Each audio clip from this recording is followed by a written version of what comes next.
John 14 verse 1. Don't let your hearts be troubled. Trust in God and also trust in me.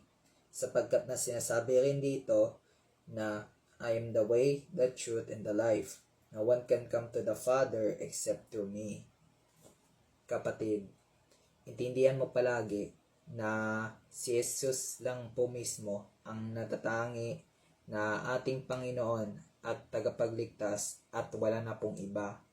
Sapagkat na iniligtas niya tayo sa ating mga kasalanan sa pamamagitan ng pagsakripisyo ng kanyang buhay sa krus at muling nabuhay pagkatapos. Si Jesus ang natatanging hari sa mga hari at importante na siya rin ay mapagmahal sa iba at pati na rin sa iyo.